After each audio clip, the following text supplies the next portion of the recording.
How is everybody doing? Let me know if you can hear everything all right. I've had a crazy morning, so I think I'm starting this a few minutes late. And actually, allow me to grab, I've got a little camera that I can pop into the phone here that I'm streaming off, and I think you're gonna hear me a lot better. Haven't even got my coffee. Oh man. Be right back. Talk amongst yourselves.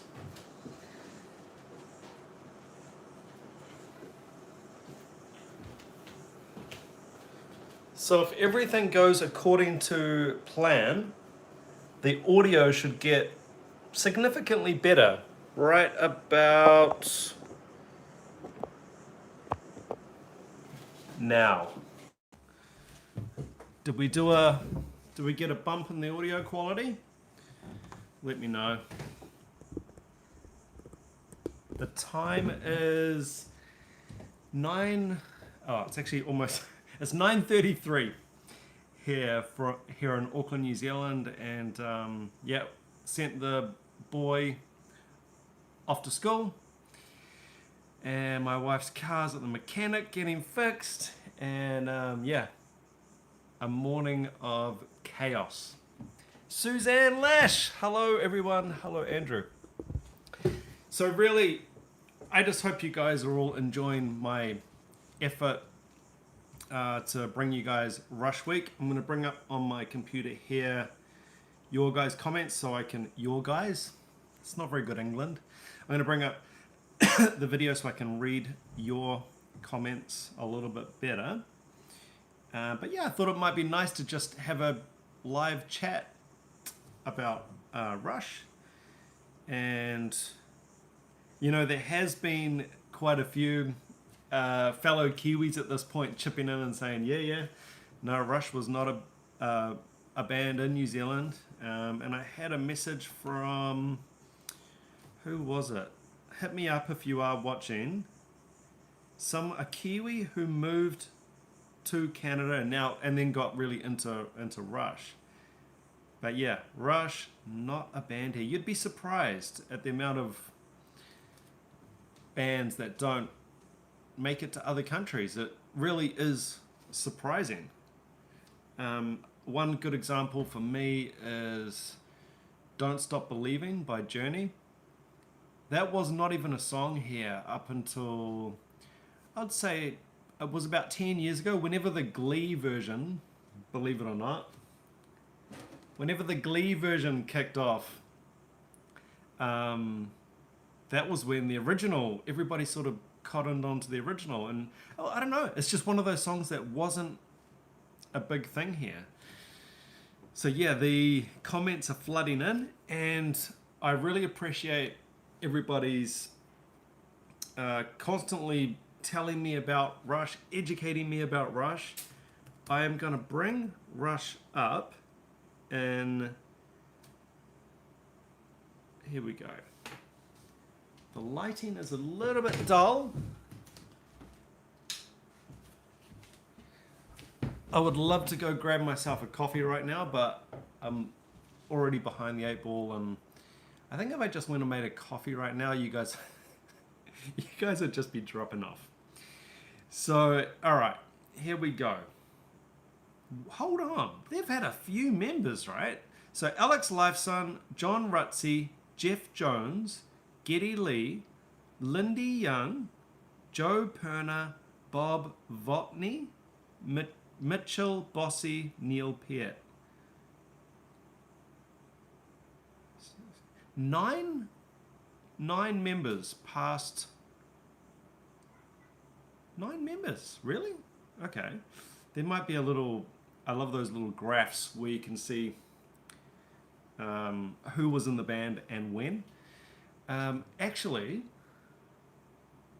I tell you, I'm struggling without my coffee. Shall I flip you guys around for a minute, make a coffee, and then pop back to here? What do you reckon? It's a big call. You guys put up with a lot. So yeah, I am learning slowly about Rush. The discography is so huge, it's actually quite a daunting band to try and get familiar with.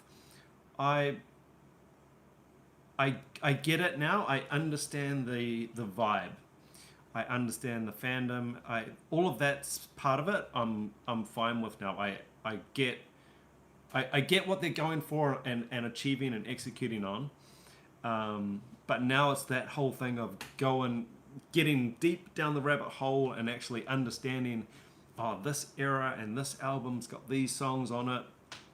So yeah, I'm not part of the Rush army in that sense yet because I'm not that familiar, but I'm getting there.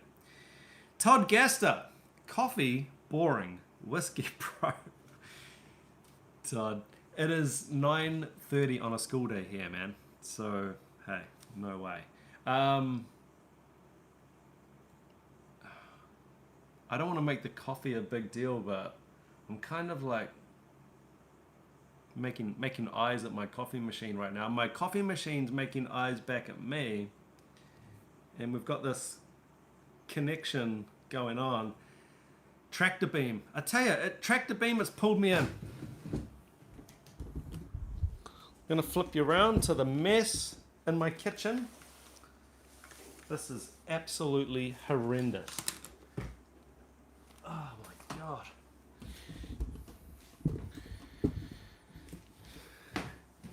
So we are gonna make the coffee. And we need some water. Hope you guys are digging the range of merch shirts as well. First person to understand my t-shirt reference or what show it was gets to have an electronic coffee with me. Go. Brooke, you're too nice. My kitchen is not totally fine at all.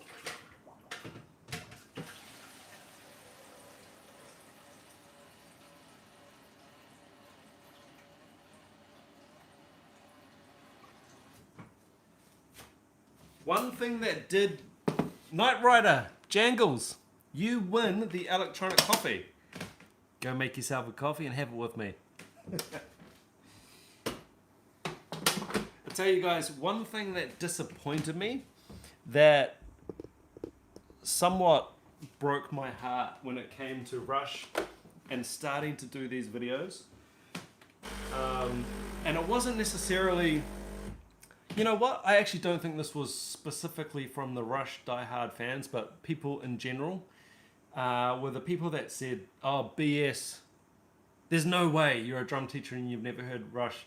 This guy's full of it.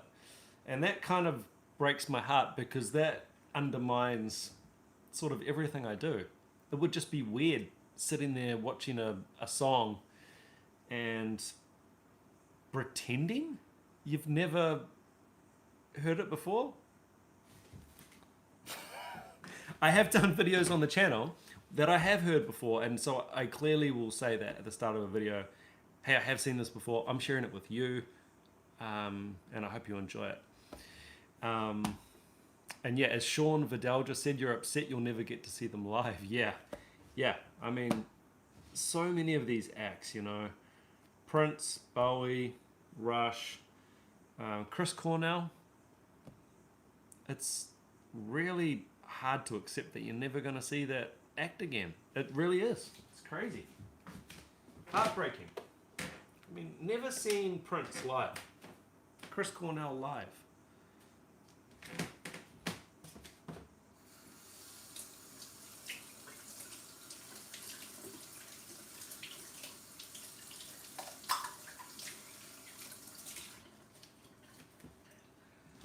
Oh my gosh. So I don't know how many of you folk out there are in Canada. I know Rush has got a big fan base actually in the States, well, as well as Canada, but yeah, I see there's a lot of drama in Canada at the moment, and just like here, the drama here is kicked off sort of in response to what's going on in Canada at the moment, so crazy times around here.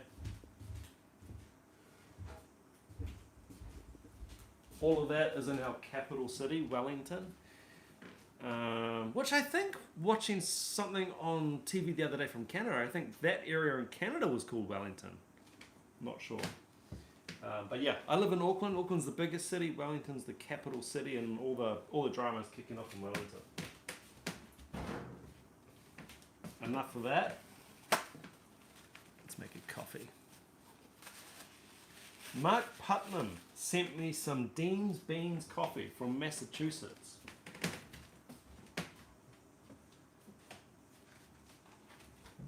And I tell you, this is the real deal. This is good stuff. By the way, we are going to get into Rush. I'm going to be reading your comments. I just got to get myself a coffee.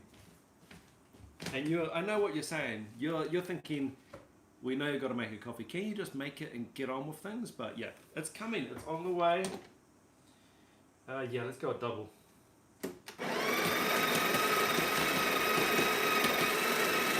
It's a double. Got to warm up for it.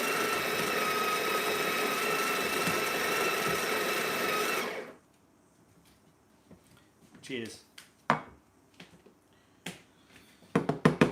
So Rush, eh? I keep hearing about, there's a few consistent themes that come through with all of the Rush stuff, all the Rush fans and all the Rush stories. One of those consistent themes is that they were really nice guys. They sort of walked the walk in that regard. They were a band for the fans. So hit me in the comments. Did anybody actually get to meet Neil or get to meet anyone in the band? Let me know. Someone did comment the other day with, oh, it was Mark Putnam. Mark Putnam, who supplied the coffee. I believe his parents had a job of driving bands, and Rush was one of them. So if Mark, if you are watching this and want to clarify that, yeah, hit us in the comments, man.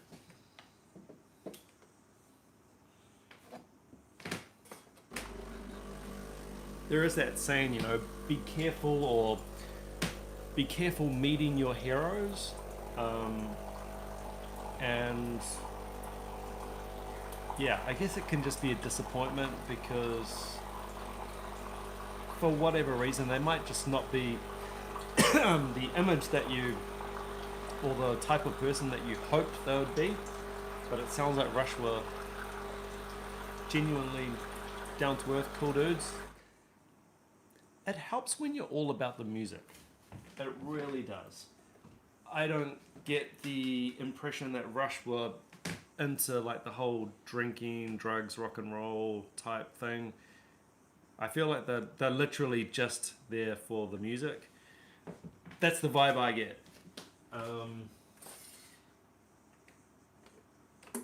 when the music is that complex, it doesn't leave a lot of room. I mean, you can't go on stage cooked when you're playing.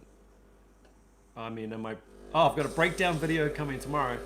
I think we had 7 time signature changes in the chorus of Tom Sawyer. So when you're changing time signature 7 times in the chorus, yeah, you can't really be, you know, out of it. You need to be really focused.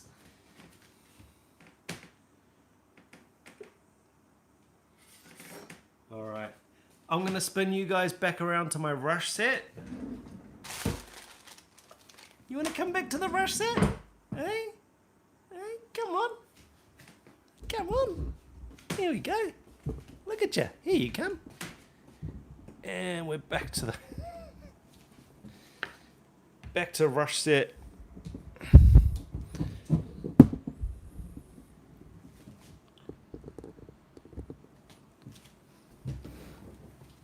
How are we doing there? Is that good?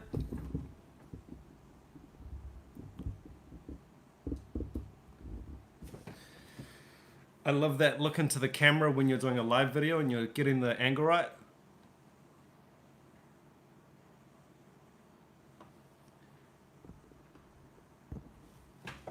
Okay, let's catch up on some comments. Baseball for Getty. Baseball was his game? Is that what he was into? The Philosopher's Rant. Oh no, they partied. At least Getty and Alex did when they toured with Kiss. I think everybody partied when they toured with Kiss. I've heard some amazing stories about Kiss tours that you wouldn't probably repeat unless you wanted to get in trouble. Grumish Grumsy. I think all their partying was drinking with friends kind of thing and weed. Really? Oh, I wouldn't have picked that. See? Michael O'Sullivan. I've been fortunate enough to see Rush a few times, but I have lifelong memories, so worth sharing. Absolutely. Todd S. They were a little crazy in the early years, but those three managed to dodge all the rock lifestyle problems. Yeah, that's the thing, you know, it's a big party when you're young, but if you create habits that are going to hinder you as you, I mean, for want of a better term, grow up, then you can really run into problems. Absolutely. Todd Ashton. You really need to watch Beyond the Lighted Stage. Yes, I do, Todd. That's an unfortunate thing with the chat. I think as soon as you hit enter, it's gone, and any little... I don't think it's got an autocorrect, so... Christopher Shapir. Met Alex and Getty. What? But never Neil. Wow. And what... Did you get a vibe from Alex and Getty? You know what? I actually think celebrities or, you know, famous musicians get a bit of a bad rap when it comes to meeting people. Like, if you cannot walk down the street or go out for dinner with your family without getting bombarded, you know, by autograph requests and whatnot, photos. I mean, yeah, I know it's part of the gig, but man, that's gonna get tired real quick. I've been out and people have gone, because we were trying to sell this house, and I had a photographer come around to the house, and he was, you know, doing the photos for the real estate agents, and he said, "Hey man, have you got a YouTube channel about drums?" And I said, "Yeah." He said, "Hey man, I watched the channel." So there's been a few funny ones like that. And not saying I'm as famous as Getty or Neil or these guys, but you get a little bit of a, okay, this could be a bit troublesome if it got out of hand. Let's get back to the comments. Sean Vidal, I met Neil in a gas station in St. Catharines just after Moving Pictures came out. Now, hold on. Test my knowledge. Moving Pictures, 1981 album release. I don't know why, but I feel like it was 1981. Jangles. Neil was actually more of a hermit type from my understanding, and being around a lot of people made him nervous. Huh. He seems quite introverted. He seems like he has fun. He's in his element playing the music, but he is not over the top. Put it that way. Brighten this up. What else we got here? Atari. This is a quote. Can't pretend a stranger is a long-awaited friend. Nice. Yeah, the problem is to you, that person is so important in your life. And when it comes to music, I can relate to this. They change your life.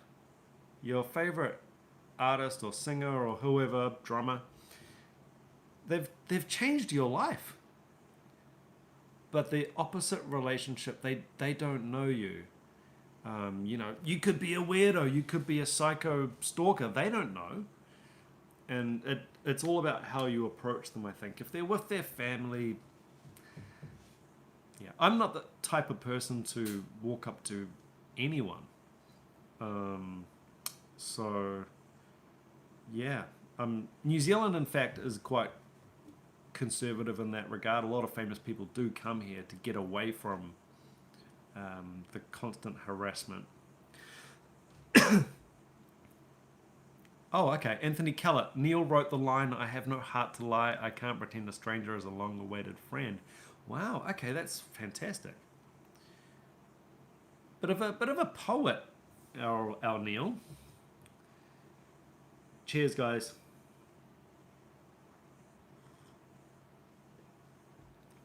I'm really enjoying doing Rush Week. I really am. I'm so glad that we finally got here after, I don't know if I teased it out, but I dropped it just as a silly thing. And I wasn't sure whether anyone would be that into it or whether I was going to do it, but a few of you remembered. So yeah, I really appreciate the support and the subscribing. I don't want anyone to get the wrong idea on subscribing to the channel. It's not to make me famous or, I don't know, becoming a crazy influencer, but it just helps. It helps to sustain the channel. Yeah, it just helps. Oh, Brooke gave me a cheers back. Cheers. Kesa kiesa. Kesa sesa kiesa. Cheers. Yeah, why don't I go back? Okay, this is what we got on Wikipedia. Rush was a Canadian rock band formed in Toronto, 1968. Wow. That would be, hold on, 68 to 2018. 50 years? Hold on. You guys are going to be laughing at my maths. 68, so 68 to 2008 would be 40. 50 years. That is insane. That is a proper legacy. I mean, you're getting into Rolling Stones, Rare Air, Eagles sort of territory there. Very hard to... it's like having 3 wives for 50 years. It really is. Or, you know, from the other perspective, for a female having 3 husbands, it's just, there's that much to control with relationships, sometimes egos, perhaps not egos in the case of Rush, but there's just a lot of admin on that kind of side of it. So it started with Alex Lifeson, John Rutsey, and Jeff Jones, who was immediately replaced by Geddy Lee. After its formation, the band went through several lineup configurations before arriving at its classic power trio lineup with the addition of Neil Peart in 1974, who replaced Rutsey 4 months after the release of their self-titled debut album. This lineup remained intact for the remainder of the band's career. So, despite forming in 1968, they only released... Hold on, let's keep going down here. They only released 1 album before Neil joined. So they formed in 1968, and the first album was 1974. That's a long time. 6 years before they got an album out. Well, to be honest, it's a long time now for a band, because anybody can release an album now. I mean, no one's going to listen to it, but anyone can release it. Man, that's harsh. That's what happens when I don't have my coffee. See, I just get really brutal. But yeah, 6 years, I guess back then, recording an album was a lot more difficult. It was a lot bigger deal too. It was harder, it was more expensive. Okay, so that's a little bit of Rush education for me. I'll get back to your comments.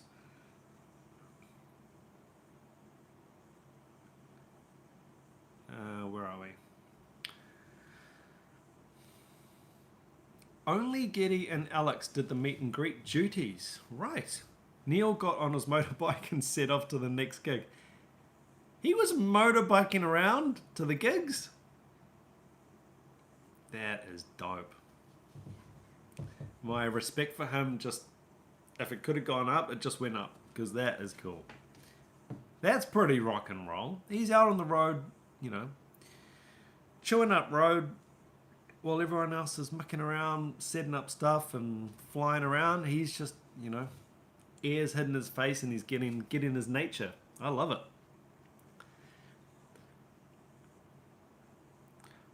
Love the way this channel makes you talk like old school Japanese movies. Please clarify KSKS. What is this? Jan H6. Listening and sipping a Macayan Dram. Drambuie? Neil's favorite, apparently. Okay. Drinking his favorite drink. Mike Anderson. They were 15 or 16 when they started in 1968. I love it. And was the band always called Rush? Even the original incarnation of the band with Alex Lifeson, John Rutsey, and Jeff Jones. It was called Rush the whole time, right?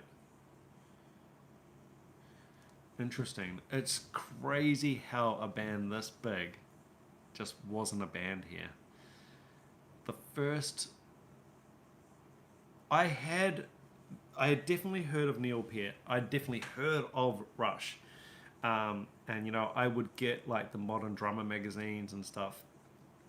And, you know, sometimes Neil Peart would be on the cover. I mean, he was that big a deal. But the band itself was just not a thing here. It just wasn't popular at all. So, yeah, it's quite crazy to miss out on all the history, all the in-jokes. Yeah, it's awesome, though. Catching up now. Michael O'Sullivan, Styx toured with Rush. Styx formed under a different name in the late 60s, and around 1971 or 72 they became Styx. Was Todd Suckerman the drummer in Styx back then? They do a tribute to Rush. Okay.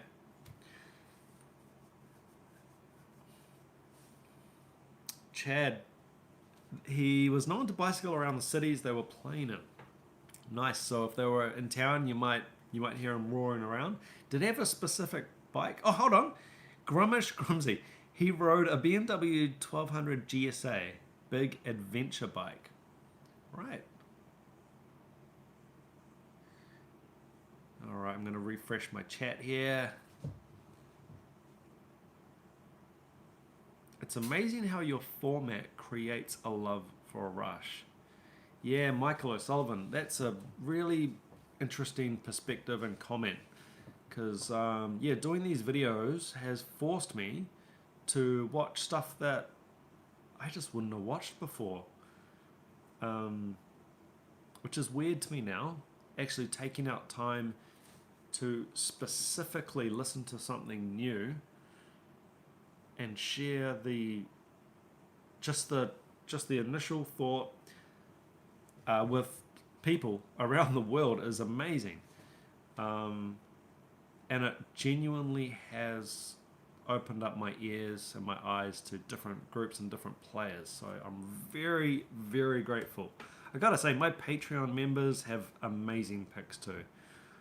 Basically, everything they pick is just a revelation to me. So thank you to any Patreon members out there and the PayPal people who donate so generously.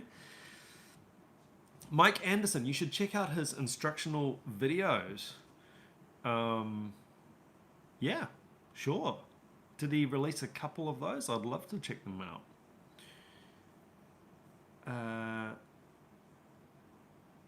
I believe when they were okay. Now I'm out of the chat a bit there. I don't know what we're up to. Rush is an acquired taste. Wasn't popular here in the Netherlands, but they always sold out concerts. Yeah, I think they didn't even come to New Zealand. So, I mean, admittedly, we are in the middle of the South Pacific. I mean, you just look at us on a map. We are in the middle of nowhere. Things are expensive to get here. I mean, including rock bands.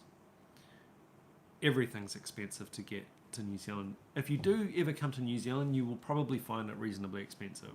In general. Food, gas, everything. Peter Mitchell. The picks are good because there are no bad Rush tunes. Yeah, but I meant picks in general. So when people are picking stuff that isn't necessarily Rush, they're normally pretty good. I can only think off the top of my head one or two videos that really didn't do much for me personally. I'm not saying it was bad drumming or anything, but it was just like, okay, I don't really get it. But that's life. I'm surprised, there's not more of those. Oh, here we go. Lifeson, Lee, Rutsey, and Young were called Hadrian, but changed to Rush before the first show. Brett King. Neil did an instructional video called Anatomy of a Drum Solo. So a whole instructional DVD about forming a drum solo? Interesting. Peter Mitchell. Knight Rider made it to New Zealand, but Rush didn't? Hell yeah, Knight Rider made it here. I used to beg my parents to stay up and watch Knight Rider. I had a little, I don't know if you guys remember them. At one point you could get in the 80s this little plastic watch and you could like clip it off, and it had like it was a calculator, and that was all the rage in the 80s with kids. They had this little calculator watch. I told everyone at my primary school that I could talk to Kit on that watch, and they believed me. Brooke Hornback. Yes, it is, because I so want to go to New Zealand, but it's sadly so far away. Yeah, we're far away. I'm really looking forward to getting back to North America. Well, actually, I've been to South America a lot. I've been to North America a few times. I cannot wait to get back. I've never been to Canada. High up on the priority list. I went to Carmel Valley in California to work at a summer camp in 2005. So I was there for a few months. That was one of the best things I ever did in my life. So after that, it was actually at that summer camp, working there as a counselor, that I decided I'm going to fully quit my job back home and go to jazz school. And all my friends and family were like, what? But it worked out. It was good. The other time I've been in the States, I didn't actually spend a lot of time in the States. The other time I was playing in a show band on a cruise ship, and that was based out of Galveston, and it went around the Caribbean. But I didn't get to see a lot of the States at all on that trip. The band rehearsed in Florida for a week, and then off to Galveston and caught up with the boat. Back to the comments. Subscribe for more Rush. Yeah, so my watcher versus subscriber ratio is really bad on the channel. That's not to say that I don't have enough subscribers. I've got a great amount of subscribers, but it's the ratio's very low. So if we can bump it up and get to 100,000 subscribers, I'll do another Rush week.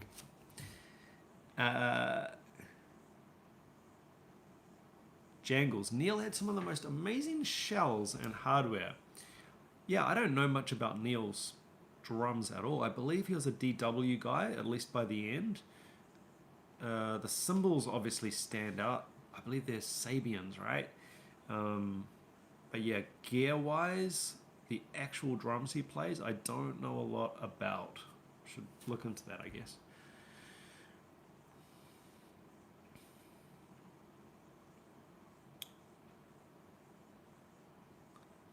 Grummish Grumsy, lol. I sailed out of Galveston when I was a craps dealer on the cruise ships. Was that with Carnival? I was on the Carnival Magic. 2014, 2015 in the show band. That was a time. That was an interesting time. Okay, The Philosopher's Rant. He played DW from 96 until his death.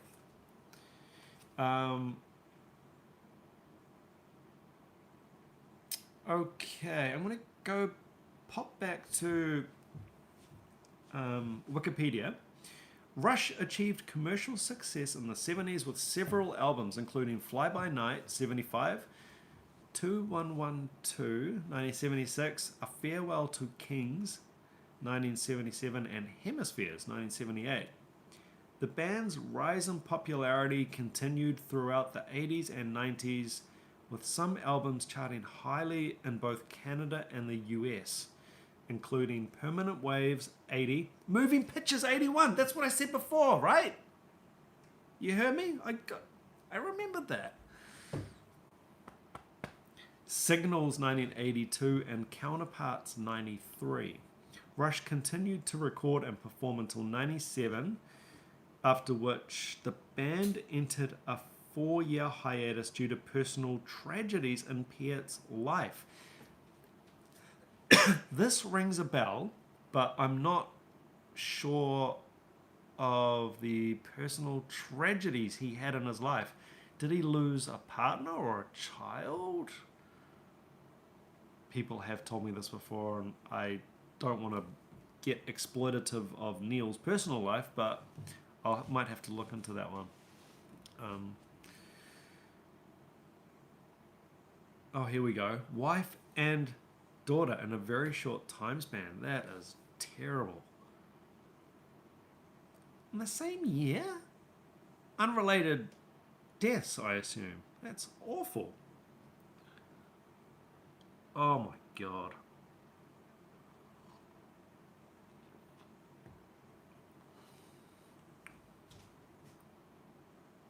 I can't imagine what you guys are commenting here. I just can't even imagine how shocking that would be. It would put everything in perspective. You're drumming, practicing the drums. I mean, Neil was I know he was a practicer. I can tell that from the way he plays.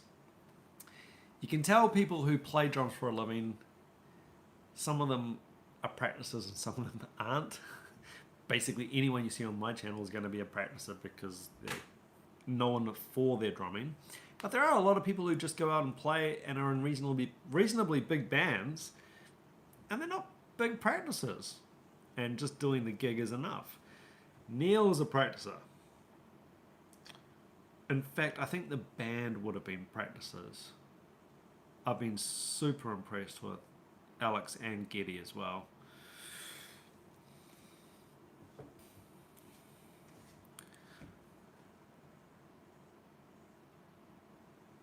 Okay, KSKS has elaborated. Yes, Japanese movie. The lag is bad. KSKS, have you seen, what is that movie? With the guy, hold on. Oh my God. The movie with the guy? You know that one? But it's a spoof of Kung Fu movies. Kung Pao! Have you seen Kung Pao? I think I might have even used a few Kung Pao clips in my videos. If you love that kind of stuff, check out Kung Pao. It is hilarious. Isn't it funny how resilient we can be in the face of loss when we don't feel like going on? Yeah, I would love to know more about that period of Neil's life and how he carried on. You know, the band, the significance of the band will just pale in comparison to the, you know, personal struggles there, family life. But, you know, maybe the band is actually what pulled him through in the end. Yeah, I think in those situations, I'm certainly not a counselor. Don't take this as professional advice, but I feel like when stuff like that happens, you need to keep going in a way. Life's not normal anymore, but try and keep things going, stay busy. You know, you're not gonna gain anything by lying on the couch and drinking for a year. That's not getting over anything. That's just trying to forget it and push it out. Kind of just need to push through, I think, and do your best. Life's not fair, right? Life is not fair.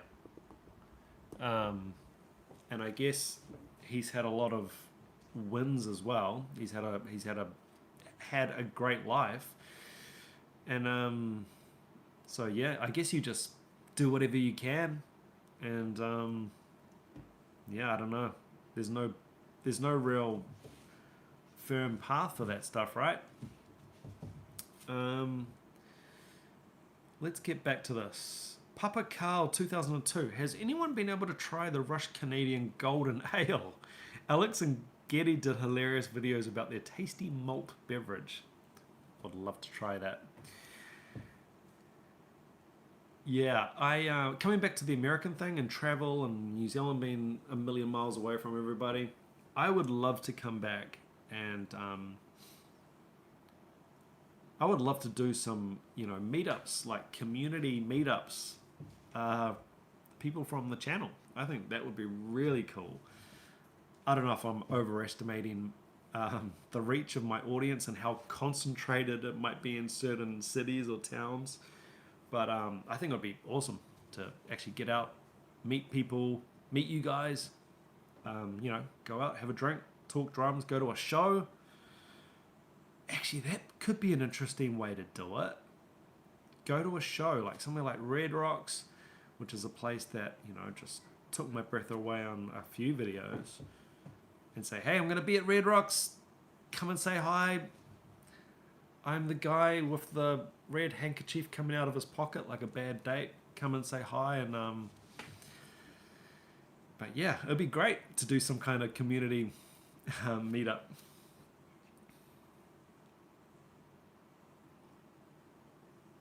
Oh, there we go.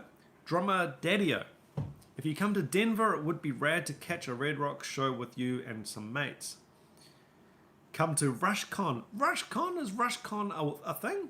Or are you pulling my leg? Now, I think I have actually been in Denver when I was at summer camp in 2005 in Carmel Valley. We did travel around a bit. We went through Denver's in Colorado, right? We did go through there. We went up a cable car. That was pretty high. This is going back a bit. Yeah, where else did we go? Went to Vegas. Of course, you got to do Vegas. New York, I popped over to New York, spent a week over there. A lot of time around San Francisco and yeah, Yosemite, Lake Tahoe, did all that cool stuff. It is a thing. RushCon. Wow. Laurent? I am so bad with pronunciations. I'm from New Zealand. What can I do? Laurent? I'll call you Laurent, because that's how we talk here. Hello from Belgium. It's a bit laggy from here. No sync between video and sound. Really? You might need to refresh, man. Is anyone else getting like a major lag? That's not good. Oh, you know what it could be? I reckon it's when I popped in a mic into my phone. I wonder if that did something to the audio video sync. You haven't talked about any Canadian cities you want to visit. I don't know much about them. I could list the cities I know, like Toronto, Vancouver, Calgary. I don't know. I don't know much about Canada, to be honest. Oh, here we go. No lag for me. Video and audio fine. Sync is perfect. Don't go scaring me like that, man. You can just refresh your screen.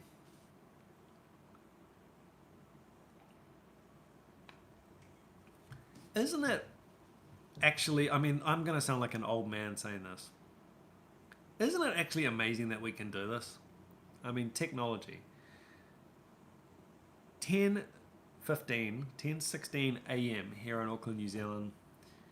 We're on what day is it today? It's Tuesday. It's Tuesday, 10:16 a.m. in the morning. It's amazing that we can all chat like this. It's crazy. All right, let's carry on with a little bit more information.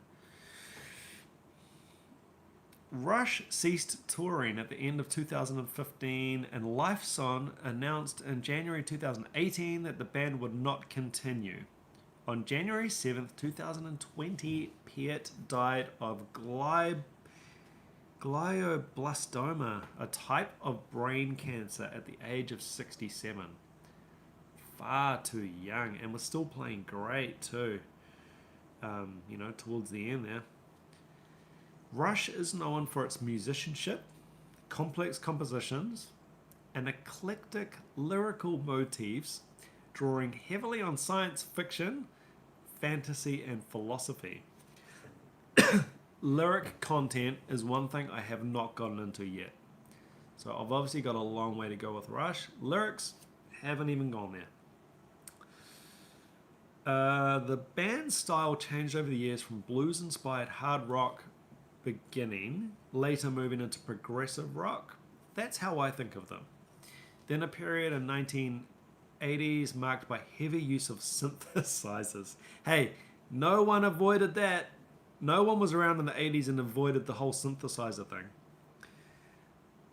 Before returning to guitar-driven hard rock since the end of the 80s. The members of Rush have been acknowledged as some of the most proficient players on their respective instruments, with each winning numerous awards in magazine readers' polls. Rush ranks 88th in the US with sales of 25 million albums. Wow. And industry sources estimate their total worldwide album sales at over 40 million as of 2005. Rush has been awarded 14 platinum and 3 multi-platinum albums in the US, plus 17 platinum albums in Canada. Rush was nominated for 7 Grammy Awards. Won several Juno Awards and won an International Achievement Award at the 2009 SOCAN Awards. Inducted into the Canadian Music Hall of Fame 1994 and the Rock and Roll Hall of Fame in 2013. Great. Thank you, Wikipedia. It is good. Sometimes, Wikipedia is not everything. It's not a gospel, but it's good for just base information like that. Let's catch up on some of your comments, and I think then we'll probably be just about time to sign off. So yeah, this was just a bit of a fun catch up, a chance to have a coffee with you guys, interact, read out a few of your comments, learn a bit more about Rush, which I'm constantly doing. The whole stage set dressing part is hilarious to me, with the dryers, the clocks, what did Alex have behind him in the Tom Sawyer one? I think he had the dryers, the chickens. Okay, that stuff, genius. I absolutely love it.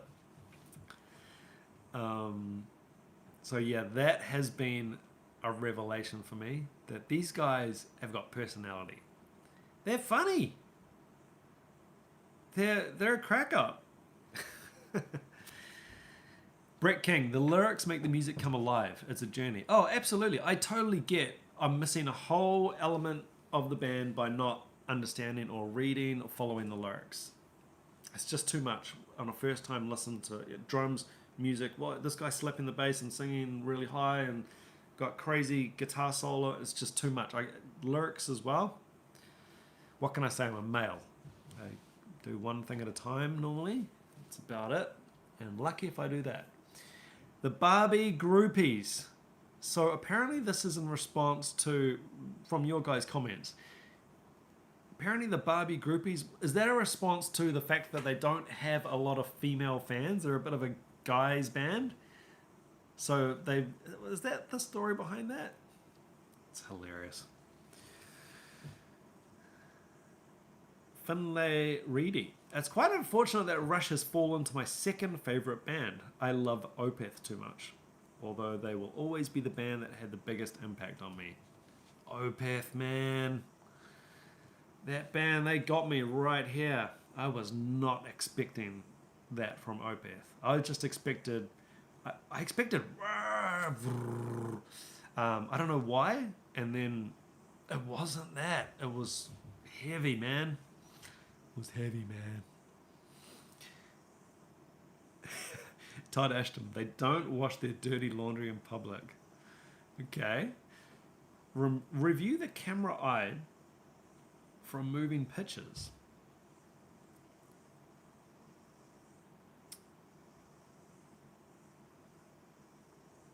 Okay, there's a lot of recommendations here. Now, watch Dinner with Rush. So this stuff, Dinner with Rush, the movies, the good interviews, the famous interviews with the band. Hit me in the comments section of this video as well. That's a little bit easier for me just to reference back to. I believe you. I want to see it, but yeah, maybe. Yeah, hit me in the actual comment section. This is the chat you're commenting on now, and the comments of the video as well. Some people said Rush is chick repellent. Oh, that's hilarious. But there's a lot of females who are commenting on the band and on my channel. I think it is an acquired taste. I think it could creep up on you. I could see that happening. You know, let's say the husband is the fan in the household, and listening to it, and you know, yeah, I think it would grow on you in that way for sure. It's heady stuff. It's complex. It takes a little bit to sort of, you know, chisel your way through and get into it, get involved in it.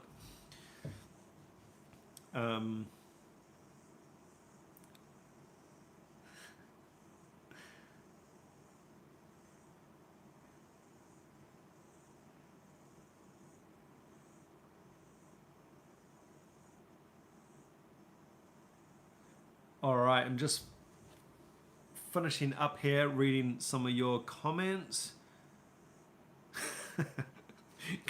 Grumish Grumsy, yeah, I did the Stockholm Syndrome thing with my wife. She's a fan now. She didn't have a choice, but fair enough. Guys, I think I am going to sign off. Please don't be afraid, as I say, to drop some comments in the actual comment section. Yeah, leave a like on the video, and yeah, if you're not actually, if you are in the chat, you are subscribed, so I really appreciate that. Who knows? Maybe the Rush fans on my channel are heavily subscribed already, but yeah. If you're not subscribed to the channel, please do so. If you appreciate my efforts, my life at the moment. I probably don't talk a lot about, well, maybe I do talk about this too much, but my life is mad at the moment. You know, having a family, running my boy off to school and stuff, editing videos every day, recording videos, teaching. I think I've got at the moment over 50, it's 50 private students. I'm off gigging every weekend. Yeah, my world, my life is a blur at the moment. So doing a Rush video every day for you guys, as opposed to my normal, I try and do a video every 3 videos a week. So doing one a day for you guys is going above and beyond just for the Rush Army, because you guys are such great supporters.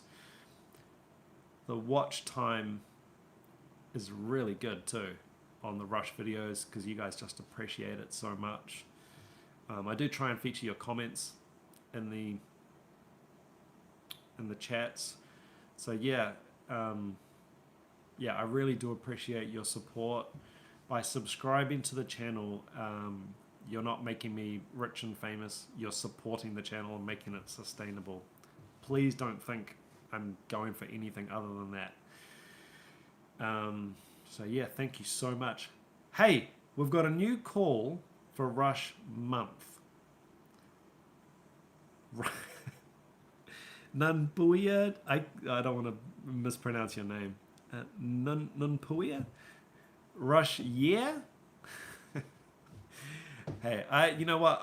To be honest, I don't think I could ever commit to that. But yeah, we are going to have another Rush week when we hit 100,000 subscribers, which is going to be just, yeah, it's going to be crazy. It's going to be crazy. I didn't expect nothing like this level of support. Amazing community. Yeah, it's mind-blowing. And yeah, it probably goes without saying that there might be a tipping point where if we can get the subscribers to a certain level where it's sustainable as a job, then yeah, who knows? I might be able to just make videos all day, every day. And obviously if I can do that, then I can make the videos better because I'll be able to just put more time and effort into them.